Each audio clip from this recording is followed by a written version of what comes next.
పెద్దలకి ఆ వీర కోరుతున్నాం. అలాగే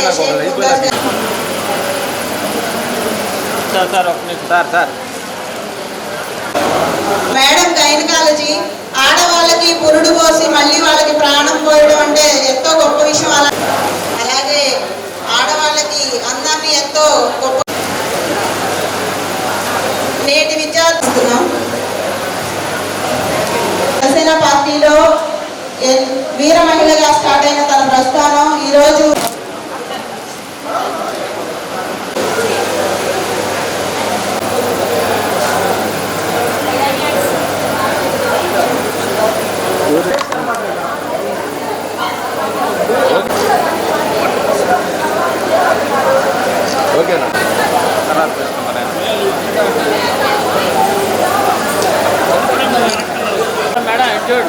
మొక్కేది అంత ఇచ్చారు.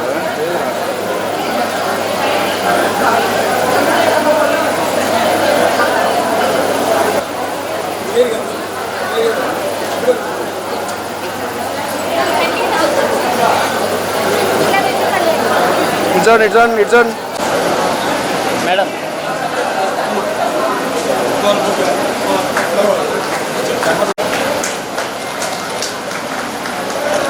మహిళలు అందరితో మహిళ లేకపోతే సృష్టి లేదన్నట్టు ప్రతి మహిళ మన వెనకాల మనం ఎంత కష్టపడుతున్నామంటే మనం బయటకు వచ్చి ఏదైనా సాధిస్తున్నామంటే మన ఇంట్లో ఉన్న మగవాళ్ళ వల్ల ప్రతి మహిళ ఏదైనా సాధించగలము, మేము ఏదైనా చేయగలము అని చెప్పి నిరూపించుకోవడానికి ఈ రోజు ఇంతమంది మహిళలు ఇక్కడికి రావడం మాకు చాలా సంతోషంగా ఉంది. ఉమెన్స్ డే శుభాకాంక్షలు, అంతర్జాతీయ మహిళల దినోత్సవ శుభాకాంక్షలు. ఇక్కడికి నన్ను పిలిచినందుకు ధన్యవాదాలు తెలియజేసుకుంటున్నాను. First of all thank you so much. ఇంత మంచి సదస్సుకి, ఇంత మంచి వేడుకకి నన్ను ఇన్వైట్ చేశారు. I'm a part of it. I'm feeling really proud. Madam చెప్పినట్టు మహిళలు సాధించడానికి కారణం వెనకాల ఎంతో సపోర్ట్ ఉండాలి. మొత్తం ఫ్యామిలీ సపోర్ట్ చేయాలి కాబట్టి డెఫినెట్గా అది మీ husband or father or brother or in laws and children అందరూ సపోర్ట్ చేస్తేనే ఒక మహిళ బయటకు వచ్చి ఏదైనా సాధించగలదు. సో మహిళ విజయం సాధించిందంటే అది కేవలం మహిళది కాదు, ఆ కుటుంబాన్ని. కుటుంబం సాధించిందంటే డెఫినెట్గా సొసైటీలో మంచి ఇన్ఫ్లుయెన్స్ ప్లేస్ చేస్తుంది అని నేను నమ్ముతాను. దాదాపు 100 సంవత్సరాల పైగా జరిగిన పోరాటం ఇది. ఈ ఒక్క రోజుని మనం సెలబ్రేట్ చేసుకోవడం అనేది సమానమైన వేతనాల కోసం, అంటే శాలరీస్ ఈక్వల్గా పురుషులతో సమానంగా ఇవ్వాలనేటువంటి ఒక కోరిక.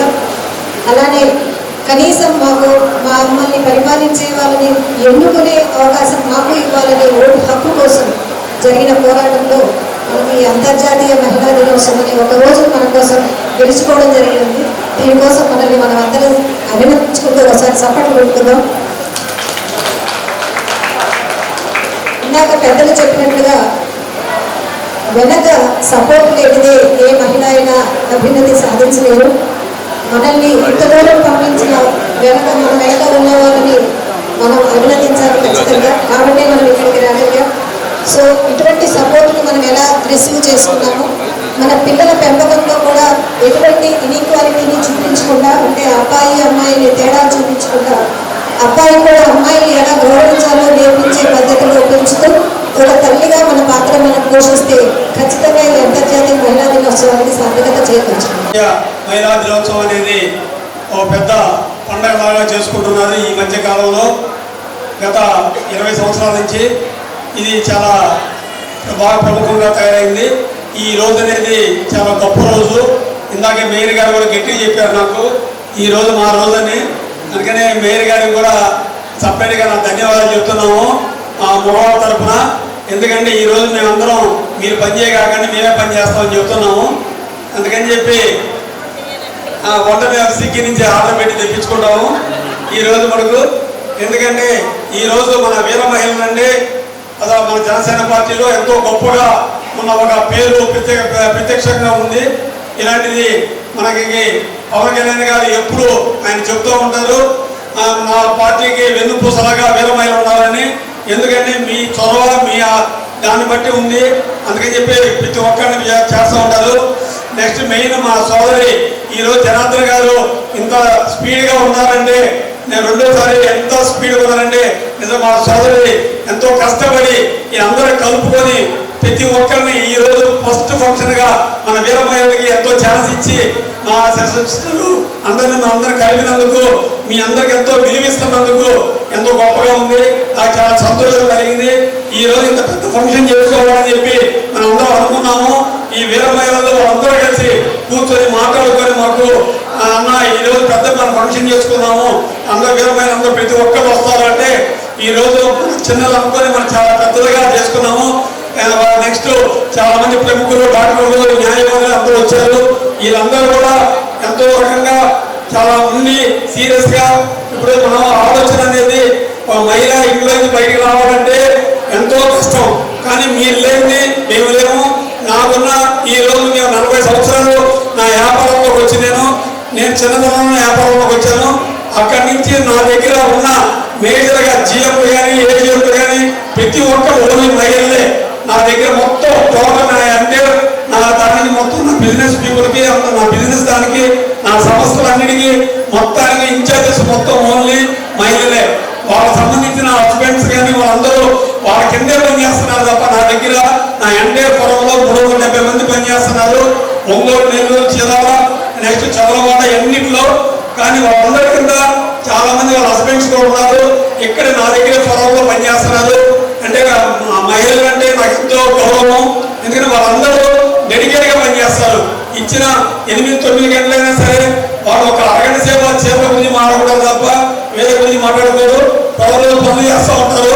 ఒక ఫంక్షన్ వస్తాయి తప్ప ఇబ్బంది 10 రోజుల్లో బ్రహ్మాండంగా వాళ్ళు డెడికేట్గా. ఎందుకంటే ఒక చిన్న తప్పు కూడా జరగకుండా, ఒక ఫ్రాడ్ జరగకుండా చాలా ఎంతో ఉన్నతగా ఒక మాట చెప్పామంటే దాన్ని ఆచరణ చేస్తూ ఉంటారు. అంతకని నాకు కూడా నేను ఈ రోజు ఈ స్థాయికి వచ్చానంటే మా మిస్సెస్ ప్రతిదానికి నాకు అండగా నిలబడి ప్రతిదానికి చిన్నదానికి కానీ పెద్దదానికి కానీ మాలు కట్టేటప్పుడు కానీ నేను బిజినెస్ స్టార్ట్ చేసినప్పుడు కానీ ఇప్పుడు వెల్లాస్ కడుతున్నాను. వెల్లాస్లో కూడా ప్రతి ఒక్క దానికి ఆమె వచ్చి చూసి నన్ను పొద్దుగూకులు ప్రతిరోజు ఇంటికి రాగా అడిగింది, ఏం చేశారండి నేను ఎన్ని వద్దని ఎంత ఇసుగ్గా ఉన్నా ఆమె ఒప్పుకోదు. ఆమె చెప్పి ఆమె రిజల్ట్స్ వచ్చేదాకా అది చూసుకొని అప్పుడు సాటిస్ఫాక్షన్ అయింది. ఎందుకంటే ఈరోజు మహిళలైన వాళ్ళు ఇంట్లో చాలా పిల్లలను పైకి తీసుకురావడానికి కానీ చాలా గొప్పగా ఉన్నారు. అందుకని మీ అందరికీ ఇంకొకసారి ఆ చేతులెత్తి ధన్యవాదాలు చెప్తున్నాను. చాలా చాలా సంతోషం. ఎందుకంటే మహిళా దినోత్సవం అంటేనే మహిళ అందరికీ పండుగ, ఏడాదికి ఒకసారి వస్తుందా అనేది మనకి ఇక్కడ ప్రపంచవ్యాప్తంగా చేసుకునే రోజు. కానీ ప్రతి మహిళ కూడా మహిళా దినోత్సవం ప్రతిరోజు ఉంటుంది. ఎందుకంటే మనం చాలా పుస్తకాలు చదువుతున్న పేపర్ అంతా కూడా మహిళల గురించే రాశారు. స్త్రీ లేకపోతే జన్మ లేదు, జన్మము లేదు, స్త్రీ లేకపోతే గమనం లేదు, స్త్రీయే సృష్టికి మూలం. కాబట్టి స్త్రీని గౌరవించడం మన సాంప్రదాయం. అయితే ఇది రాకముందే, ఈ మహిళా దినోత్సవాలు రాకముందే మన భారతదేశం సంస్కృతి సంప్రదాయాలకు నిలయం. స్త్రీని దేవతామూర్తిగా మరి గురువు చేశారు అని అంటే, ఎందుకంటే మనకి పురాణాల కాలం నుంచి కూడా స్త్రీకి ఎంతో గౌరవప్రదమైన స్థానం ఉంది. మనము రామాయణ మహాభారతాల్లో కూడా మనం చూసినట్టయితే మెయిన్ కాన్సెప్ట్, మెయిన్ కంటెంట్ స్త్రీ చుట్టే తిరుగుతుంది. అక్కడ సీతాదేవి కానివ్వండి, అలాగే ద్రౌపది కానివ్వండి. ఏ రాజ్యాలు సరిగ్గా నడవాలన్నా కూడా దాని వెనక ప్రతి ఒక్క రాజ్యం వెనుక కూడా ఒక స్త్రీ గుర్తే ఉంటుంది. అలాగనే పోరాటాలు కనుక మనం వచ్చినట్లయితే మరి మనకి ఈరోజు మనం ఇక్కడ వేశారు ఝాన్సీ లక్ష్మీబాయి కానివ్వండి, రాణి రుద్రమదేవి కానివ్వండి, వీళ్ళందరూ కూడా స్త్రీలుగా ఉంటూ రాజ్యాన్ని పరిపాలించే టైంలో కూడా చాలా నిబద్ధతతో పాటించే రోజులు అవి. అంటే ఇంత టెక్నాలజీ లేదు, కనీసం మనకి న్యూస్ పేపర్ చదివే రోజులు కూడా కాదు. అయినప్పటికీ కూడా వారి వారి యొక్క సామ్రాజ్యంలో చాలా నిబద్ధతగా మరి ప్రజలందరినీ కూడా ఎంతో కన్నపిల్లలాగా చూస్తున్నారని చెప్పి మనం చదువుతూ ఉంటాము.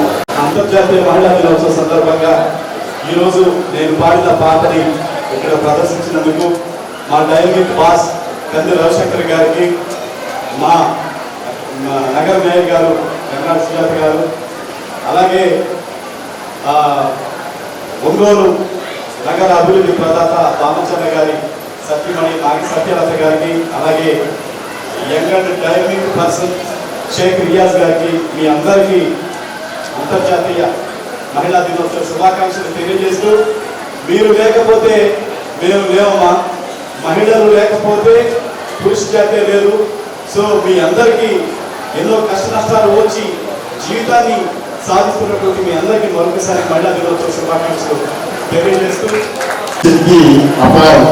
ఎందుకంటే ఇప్పుడు ఈ పేరు ప్రతి మహిళ కూడా ఎదగడానికి ఒక మగాడు కావాలి. కానీ నేను చెప్పేది ఏంటంటే ప్రతి మగాడు కనుక విజయం కనుక ఒక స్త్రీ ఉంటుంది. కానీ స్త్రీ ఎదగాలి అంటే కుటుంబం మొత్తం అండగా ఉండాలి. కానీ ఒక మగాడు ఎదగాలి అంటే ఒక స్త్రీ అండగా ఉంటే చాలు, అది ఒక భార్య. ఎందుకంటే మగవాడు బయటికి వెళ్ళి ఎప్పుడు వస్తాడో తెలియదు, కానీ ఇంట్లో పనులన్నీ చక్కదిద్ది పిల్లల్ని సక్రమైన మార్గంలో నడిపించి ఎంత కష్టమైనా సరే అలసిపోకుండా ఉండే వ్యక్తి మాతృమూర్తి స్త్రీ.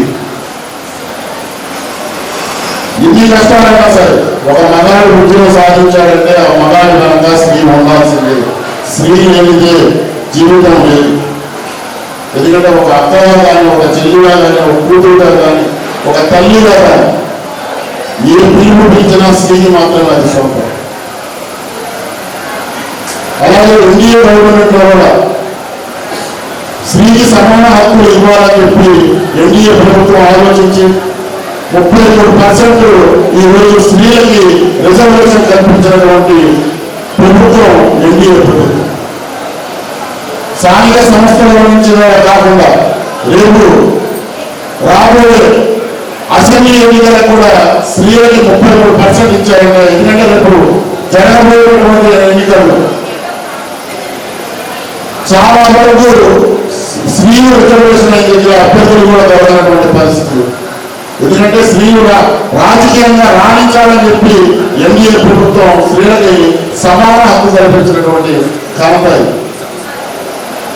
అలాగే ప్రతి విషయంలో కూడా మొదటి నుంచి కూడా పవన్ కళ్యాణ్ గారు స్త్రీ సాధికారత ఉండాలి అని చెప్పి జనసేన పార్టీని ఆనాటి వీరమహిళ ఝాన్సీ లక్ష్మీబాయి గారి స్ఫూర్తితో ఈరోజు జనసేన వీరమహిళ విభాగం పెట్టడం జరిగింది. కాబట్టి స్త్రీలు దేంట్లో కూడా ఎక్కడ కూడా తక్కువ కాదు. నన్ను అడిగితే నగవాడిగా బొమ్మవాల్సిన స్త్రీలు. ఎందుకంటే ఇందాక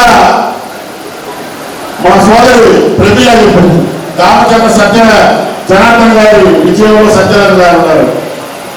ఎందుకంటే ఈ మాట నాతో జనార్దన్ గారు చాలాసార్లు చెప్పారు. నా ఫ్యామిలీ నేను ఏ విధంగా మనం తిరిగామో క్యాంపెయిన్కి, వాళ్ళు కూడా అంతే విధంగా కష్టపడ్డారు. మహిళలతో వెళ్ళి ప్రతి ఇంటికి వెళ్ళి తిరిగారు. ఎందుకంటే మహిళలు కష్టపడితేనే ఆ మగవాళ్ళ విజయం. ఇది మనందరం కూడా గుర్తుపెట్టుకోవాలి. అంతర్జాతీయ మహిళా దినోత్సవం సందర్భంగా ఏర్పాటు చేసినందుకు చాలా కృతజ్ఞతలు అందిస్తున్నాను. ఇప్పుడు అందరూ చెప్తున్నారు, అంటారు అంతర్జాతీయ మహిళా దినోత్సవం గురించి, అంతా స్త్రీ హక్కుల గురించి, సమాజం గురించి అంటాను. అంతా చెప్పేది కరెక్టే, అందరూ చెప్పినంత కూడాను. ప్రతి ఒక్కరికి అంటే ప్రతి భర్తకి భార్య సపోర్ట్ ఎంత అవసరం, అలాగే భార్యకు కూడా భర్త సపోర్ట్ అవసరం తప్పకుండా. అది లేదే ఎవరు ఏమి చేయడం, ప్రతి ఒక్కరు కూడా అందరూ కూడా అంటాను. ఫ్యామిలీ సపోర్ట్ ఇప్పుడు చెప్పారు రియాజ్ గారు, కరెక్ట్. అది స్త్రీకి ఫ్యామిలీ సపోర్ట్ అది మెయిన్. ముందు భర్తకి భార్య కానీ సరిపోదు. కానీ మనందరికీ ఇప్పుడు మన బయటకు వచ్చి చాలా మంది ఉద్యోగాలు చేస్తూ ఉన్నారు. చాలా మంది అంతే ఇంటిగా రాగలుగుతున్నారంటే ఇంట్లో ఫ్యామిలీ సపోర్ట్, మదర్ అవనివ్వండి, అత్తగారు అవనివ్వండి, ఎవరైనా సరే మన పిల్లలు చూసుకున్నా ఎవరైనా సరే ఆ సపోర్ట్ లేదు ఎవరు బయటతో పని చేయలేరు. అది నిజం, కరెక్ట్. అది ఇంకొకటి మనం చాలా మంది చెప్తూ ఉన్నారు ఇంకా అంటే ఆల్మోస్ట్ 80% మంది ఆడపిల్ల అంటే మైనస్ అని, అబ్బాయి అంటే ప్లస్ అని చెప్పి వచ్చారు. అమ్మాయి కూడా మంచి చదువు కావాలి, అమ్మాయి కూడా ఎడ్యుకేట్ చేయాలి, ఆడపిల్లలు ప్రతి రంగంలో ముందుండాలని చెప్పి కోరుకుంటున్నారు అందరూ కూడా. ఇంకా ఒక 20% ఉన్నారు అలానే ఇంకా కొంచెం ఆలోచించేవాడు, అది ఇంకా పోలేదు మన సమాజంలో. దాన్ని మార్చాల్సిన బాధ్యత మన మీద ఉంది, అది ఆలోచించుకోవాలి. చదువుకున్న వాళ్ళు కానీ ఏదైనా సరే మన దగ్గరికి వచ్చేవాడిని మనం ఎడ్యుకేట్ చేయాలి. అంటారు ఇప్పుడు ఎక్కడో ఏదో గవర్నమెంట్లే చేయాలి లేకపోతే ఏదో చూసుకుంటే ఆలోచనతో మనం ఉండకూడదు. ఎందుకంటే కొంచెం మంది ఇంకా ఆలోచిస్తూ ఉంటారు ఎలాగా ఈ టైప్లో ఆలోచించుకొని మనం ఎడ్యుకేట్ చేసి మనమనే ఇద్దరిని అంటే మన బాధ్యతగా తీసుకోవాలంతా. ఎవరో చేస్తారు, మనం తగ్గ సాయం మనం చేయగలుగుతాం అంతే తప్ప ఏదో ఎంతో చేయగలుగుతారు. కానీ చిన్న సహాయం అయినా సరే మనం ఎడ్యుకేట్ చేయగలిగితే ఇంకా చాలా మంది మారుతారు. అంతా ఇంకా